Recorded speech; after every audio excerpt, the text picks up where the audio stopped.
the Alter Rebbe's Shar Yichud Ve'emunah, in this mystical text in the Tanya, where he says that in eschatological times, in those days, God will take out the sun from its sheath, and then the sinners will be burned up. But in the same chapter, the author says the sun represents chesed, right, loving kindness, which then means that what the sinners are being burned up with is loving kindness, not justice. Right. And the simple meaning of that to me was always that they're just ashamed of themselves. At that point, God's mercy is so overflowing that a person who's been living with sin up until that moment just can't stand the shame of existence, and they burn up. They burn up, as it were, from the inside. So is it that in Isaiah 53, is there a similar type of thing happening when we look on, the people look on to this Messiah, and this whole time he's been stigmatized and ostracized as the person who's sick and therefore the sinner, and suddenly we realize, oh my God, this person has been carrying my sins. And so I'm overwhelmed with shame when I see this Messiah figure. It doesn't talk about the shame or suffering on our behalf. That's not the emphasis here. In these verses, the emphasis is we just realized we had it all wrong. But we had it all wrong because we assumed that if he was suffering on his own accord. And now we find out, no, actually he's suffering in our accord. Seeing that somebody, understanding that somebody who's been suffering just seeing that, to me, is such a huge, and it requires so much eye-opening on the person who's seeing. Right? This whole time you're thinking, person, Nebuch, look at him, poor guy. That's really paradigmatic of Mashiach, which is a time of eye-opening. So that's what I'm asking. We're going to enter into a whole new phase, a whole new reality, where all of a sudden, everything that we thought was isn't, and everything that we thought isn't is. So the meek shall inherit the earth, as we say, right? And so many other verses like that. Yeah. Yeah, so when Mashiach comes, there's going to be a total refocusing of reality. This is true. And this is one of the paradigms of how we had it all figured out. We actually had nothing figured out. And does it make sense to think, I'm just drawing a comparison, I don't know what you think of that, but does it make sense that we would be struck by such remorse and shame at what we've been doing all along, hurting this other person, the other, and even, it's emblematic of another person that we always cause suffering. To Messianic days, we suddenly realize what we've been doing all along? Or I don't see that emphasis. Okay, all right. I don't see the emphasis on our feeling of shame, on our feeling bad.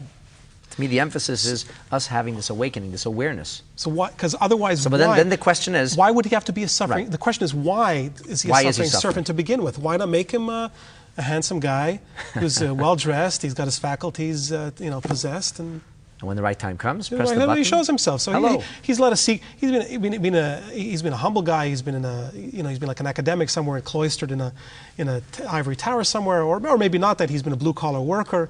Right? Finally, once he's showing his true colors. I think the answer to this, and it is very hard to understand. Having said that, I think that the answer can be understood on two levels. The first is that the way we see Mashiach as being a neshama, a soul, that's connected to all souls. Very much likened to the concept of the brain. So when we talk about the cosmic Jewish people, we often invoke anthropomorphical terms. The guf, gigantic body. And we say that there's Einei Ha'eda, the eyes of the nation. We talk about the Melech being the heart, Lev Ha'am. We talk about him being the Kaved, being the liver. We talk about the simple people. We talk even about the heels. That's one of the interpretations in the words Ikvos Mashiach, the footsteps of Mashiach, that the people will be at the very lowest level. The brain always feels the pain of the rest of the body. It's not because the brain is loftier that it is exempt. It's because the brain is loftier that it is necessarily connected. So if Mashiach is who Mashiach is, which means he is what's called in the language of Kabbalah Yechida, the pinnacle, the atomic essence of the cosmic Jewish soul, then what follows is that he has to feel the pain of the sins. Otherwise he's not Mashiach. It sounds like he's feeling it almost willingly. You could say that. Because if it was willy-nilly, then what's the point of... It's not a game. It's not like God saying, okay, somebody sinned, here's another kick in the pants. It's like saying, my brain feels the pain in my body. Right. And you can't say to somebody, so, what do you care? It's just your toe. Cut your toe off. Maybe the other toe can say that. Maybe the finger can say it. The brain can never agree to something like that. So the brain necessarily feels the pain of the rest of the body. And this concept is invoked not only with regard to Mashiach, but also with regard to super tzaddikim. There's a famous story told that a young man, a chassid of the Mittler Rebbe, the second Rebbe of Lubavitch, Rabbi Dovber, was sitting in his office, receiving private audience, and a young man came and he talked about his sins. They were not nice sins. And the story goes, the Mittler Rebbe rolled up his sleeve and showed him how shriveled he looked. He wasn't healthy. And he said, I want you to know that physically, the stress and anguish that I have been having from your behavior has had a direct impact on me. And the Rebbe uses this story to illustrate the deep relationship between a Rebbe and a chassid. Don't you see that how it dovetails? I'm sorry I'm harping on this, but it brings it right back to this idea of shame.